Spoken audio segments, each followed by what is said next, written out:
Hello viewers, welcome to bio Vidyarthi YouTube channel. आज का हमारा टॉपिक है फंजाई यानी कवक। कवक देखते हैं। कवक लैटिन भाषा का शब्द है फंगस, जिसका अर्थ है मशरूम। यानी कवकों का अध्ययन करना माइकोलॉजी कहलाता है। यानी कवकों का अध्ययन करना कवक विज्ञान कहलाता है। जैसे देखते हैं, अब ये देखते हैं माइकोलॉजी दो शब्दों से मिलकर बनता है, माइकीज और लोजी। माइकीज का मतलब होता है मशरूम और लोजी का मतलब होता है स्टेडी। तो कवकों का अध्ययन करना क्या कहलाता है? माइकोलॉजी कहलाता है। फिर देखते हैं कि एंटोनियो मिसेली ये पहले खोजकर्ता थे जिसने कवकों का अध्ययन किया था, और जो क्या कहलाए बाद में कवक विज्ञान का पिता कहलाए थे। ठीक है, तो father of mycology P Antonio Micheli, इन्होंने अपनी एक पुस्तक लिखी जिसमें 900 कवकों का अध्ययन किया। उस पुस्तक का नाम था नोवा जेनेरा प्लांटेरम। अब देखते हैं डी बेरी आधुनिक कवक विज्ञान के पिता कहलाए थे, यानी कि father of modern mycology de Bary थे। नेक्स्ट देखते हैं फादर ऑफ इंडियन माइकोलॉजी। जो इंडियन थे, जो भारतीय माइकोलॉजी यानी कवक विज्ञान के पिता कहलाए थे, उनका नाम था E.G. बटलर। और यही क्या कहलाए, प्लांट पैथोलॉजी के पिता भी कहलाए। क्यों? प्लांट पैथोलॉजी के अंदर इन्होंने इनकी पादपों रोगाणु का पता लगाया था। जितने भी प्लांट में डिजीज वगैरह होती हैं उनका अध्ययन किया था, जो बाद में क्या कहलाए, फादर ऑफ प्लांट पैथोलॉजी। कौन थे वे? E.G. बटलर। नेक्स्ट देखते हैं black rust of wheat in India. उनका नाम था KC मेहता, यानी कि जिन्होंने गेहूं के ब्लैक रस्ट, जैसे तुमने देखा होगा गेहूं जो होते हैं काले पड़ जाते हैं अधिक पानी से, तो फिर क्या होता है, उनकी खोज की थी KC मेहता ने। अब हमने इसके डिस्कवर्ड पढ़ लिए, फंजाई क्या होते हैं ये देख लिया। अब हम देखेंगे सामान्य लक्षण। सामान्य लक्षण जनरल कैरेक्टर्स देखेंगे। सबसे पहले देखेंगे जो हमारे फंजाई होते हैं उनमें क्लोरोफिल नहीं पाया जाता। और क्लोरोफिल किन में पाया जाता है? जो अपना भोजन सव्य बनाते हैं उनमें क्या पाया जाता है? क्लोरोफिल पाया जाता है। लेकिन ये अपना भोजन सव्य नहीं बना सकते, इसलिए इनमें क्लोरोफिल नहीं पाया जाता है। नेक्स्ट देखते हैं, ये हेट्रोट्रोफिक होते हैं। हेट्रोट्रोफिक का मतलब होता है ये परपोषी होते हैं, यानी जो अपना भोजन दूसरों से प्राप्त करते हैं उनको हेट्रोट्रोफिक कहते हैं। नेक्स्ट देखते हैं कवकों में न्यूक्लियस नहीं पाए जाते हैं, यानी कि इसमें जो न्यूक्लियस होते हैं, केंद्रक होते हैं, वे एब्सेंट रहते हैं। नेक्स्ट देखते हैं कवकों में जड़, पत्ती, तना नहीं पाई जाती, अर्थात इनका शरीर थैलोफाइट्स का बना होता है।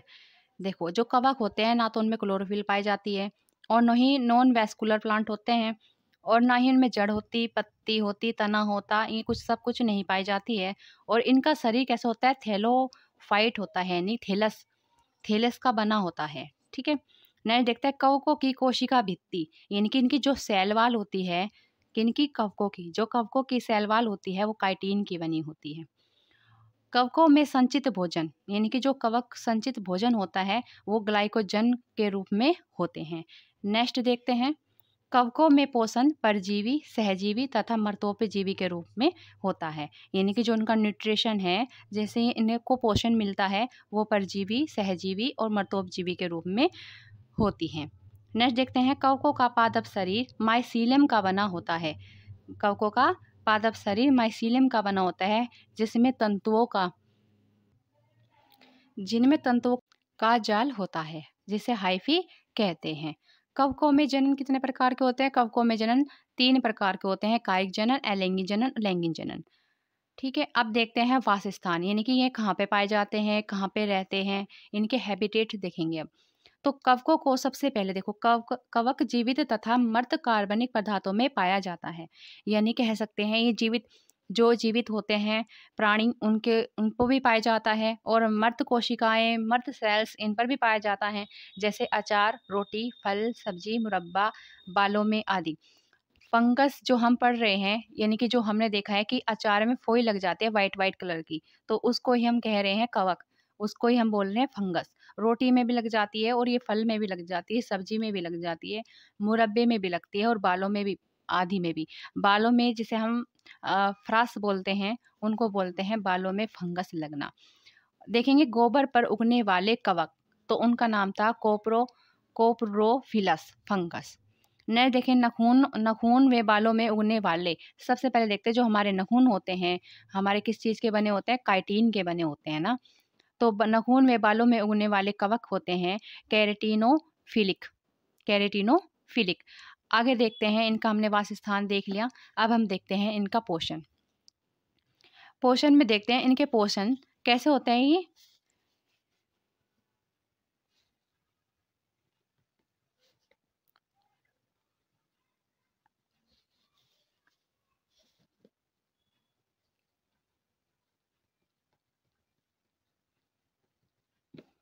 हेटरोट्रोफिक होते हैं। कैसे होते हैं ये? हेटरोट्रोफिक होते हैं। मैंने पीछे बताया था हेटरोट्रोफिक क्या होते हैं, जो अपना भोजन दूसरों से प्राप्त करते हैं, दूसरे प्लांट से प्राप्त करते हैं या दूसरे जीव जंतुओं से प्राप्त करते हैं, उनको कहते हैं हेटरोट्रोपस यानी परपोषी। आप देखते हैं हमारे जो न्यूट्रिशन है 3 टाइप के होंगे। कौन कौन से? परजीवी यानी कि जो हेटरोट्रोपस हैं इन्हीं के टाइप हैं, परजीवी, मर्तोपजीवी, सहजीवी। देखते हैं परजीवी किसे कहते हैं। परजीवी ये कवक अपना भोजन जंतुओं एवं पौधों के जीवित ऊतकों से प्राप्त करते हैं, जैसे पक्सीन या सिस्टोपस।